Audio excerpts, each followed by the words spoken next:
ओम नमः शिवाय गुरवे सच्चिदानंदमूर्तये निष्प्रपंचाय शांताय निरालंबाय तेजसे। हरिओम प्रभु जी, आज के इस अध्यात्म परिषद में आप सबका स्वागत है। आज प्रश्न तो नहीं है, लेकिन हमारे एक साधक भावनगर से विनोभाई जी ने थोड़े दिन पहले एक वाक्य हमें लिखकर भेजा था और कल भी उसका एक वाक्य और आया जिसमें थोड़ी निराशा, थोड़े संशय इत्यादि थे। तो भगवान ने कहा है गीता जी में, संशयात्मा विनश्यति। संशय है वह तो नष्ट हो जाता है, उसकी आत्मा तो समझो कोई काम की नहीं रहती। तो ऐसी स्थिति तो नहीं होनी चाहिए, तो उसका उपाय करना चाहिए। तो विषादपूर्ण उनके दो वाक्य है, उसकी आज थोड़ी चर्चा करेंगे, क्योंकि यह ऐसी स्थिति जो उसके जीवन में अभी अनुभव में आ रही है, यही स्थिति एक बार पूर्वाश्रम में जब मैं सन्यासी नहीं हुआ था और साधक था, साधना करता था, उस समय मेरी भी थी। और उस समय जो हमें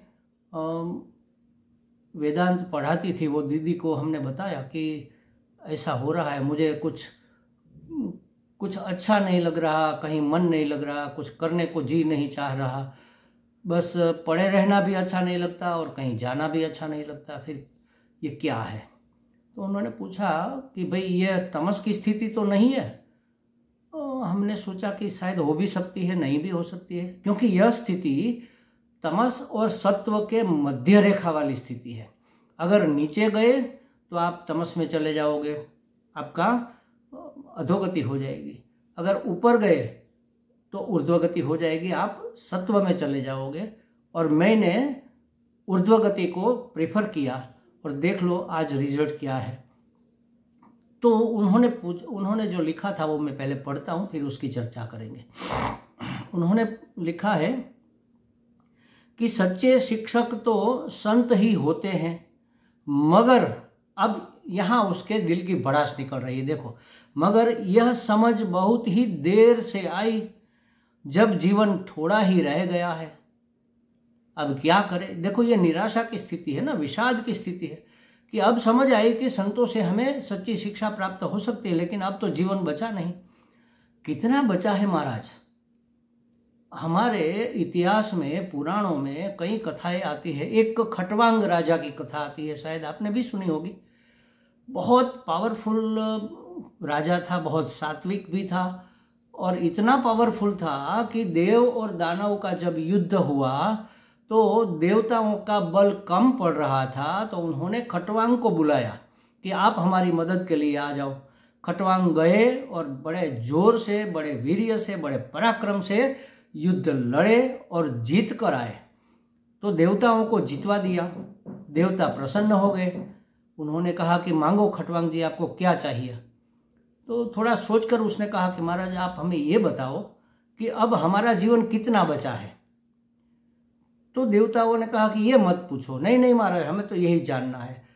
तो पता चला कि उसका जीवन एक मुहूर्त सिर्फ बचा था। एक मुहूर्त माने 2 घड़ी। 2 घड़ी माने 48 मिनट। 2 घड़ी माने 96 मिनट। हाँ, 96 मिनट होती है 2 घड़ी। तो 2 घड़ी का एक मुहूर्त होता है 86 मिनट का, और 1 घड़ी होती है 48 मिनट की। आधी घड़ी होती है 24 मिनट की, और उससे भी आधी पाव घड़ी होती है 6 मिनट की। तो 2 घड़ी बची है तुम्हारे पास। उन्होंने सोचा ठीक है, आप मुझे जल्दी हमारे स्थान पर पहुंचा दो, गंगा जी के किनारे पहुंचा दो या भारत में पहुंचा दो, तीर्थ में। तो वो चले गए और बैठ गए, बस भगवान का ध्यान करने, स्मरण और चिंतन करने बैठ गए। एक मुहूर्त में महाराज उसकी मुक्ति हो गई। वह मुक्त हो गए, अपनी आसक्ति को त्याग दिया, अपने राग द्वेष को छाड़ दिया और भगवानमय होकर, मुक्त होकर वैकुंठ चले गए। तो महाराज 96 मिनट में, एक मुहूर्त में कोई व्यक्ति सिद्ध हो सकता है, मुक्त हो सकता है, तो हमारे पास कम से कम इतना तो समय होगा ही। तो हम ऐसा क्यों नहीं कर सकते? तुलसीदास जी ने तो इससे भी कम कहा कि एक घड़ी आधी में पुनियाद, संगति साधु की कटे कोटि अपराध। अगर साधु का सही मायने में संग कर लिया, संग करना माने क्या, उसकी बातों को स्वीकार कर लिया, उसके जीवन के अनुसार अपना जीवन बना लिया।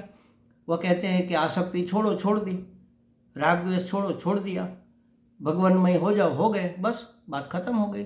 तो एक घड़ी माने 48 मिनट, आधी घड़ी माने 24 मिनट, आधी में पुनियाद माने एक घड़ी माने 24 मिनट, और आधी घड़ी माने 12 मिनट, और आधी में पुनियाद माने 6 मिनट। हाँ, 6 मिनट तक अगर कोई एकाग्र मन से भगवान में लग जाए और फिर लगा रहे, तो भी उसकी मुक्ति हो सकती है। इससे तो ज़्यादा हमारा जीवन बचा होगा ना। आप कहते हैं कि अब जब जीवन थोड़ा ही रह गया, यह समझ बहुत देर से आई, माने अब क्या किया जा सकता है? महाराज बहुत कुछ किया जा सकता है। स्वामी रामसुख दास जी अभी ऋषिकेश में हो गए, बड़े अच्छे संत, उसके तो बहुत से पुस्तक भी आते, गीता प्रेस गोरखपुर वाले।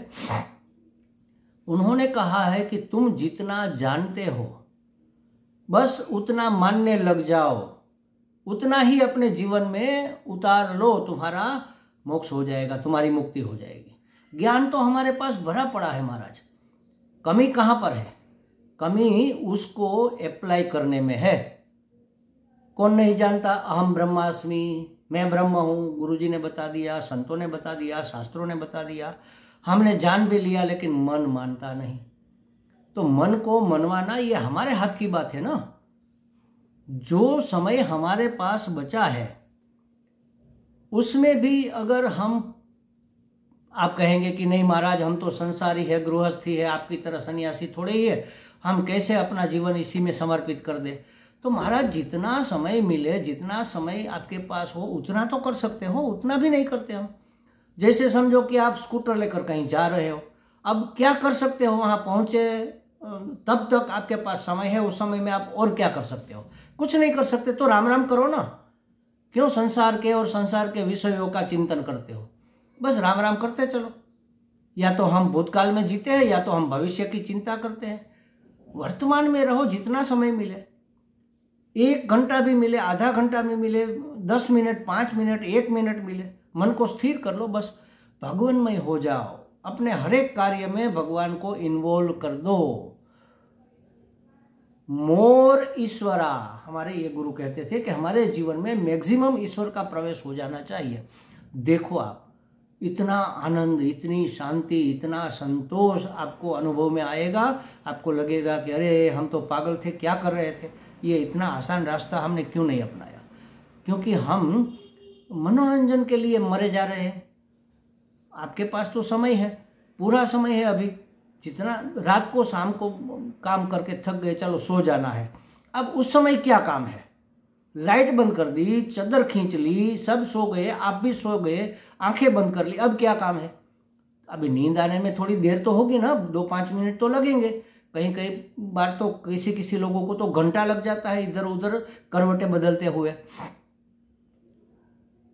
तो उस समय आप संसार का चिंतन क्यों करते हो? करवटें बदलते रहे सारी रात हम, आपकी कसम। अरे आपकी और बाप की कसम छोड़ो और अपनी कसम को सोचो महाराज।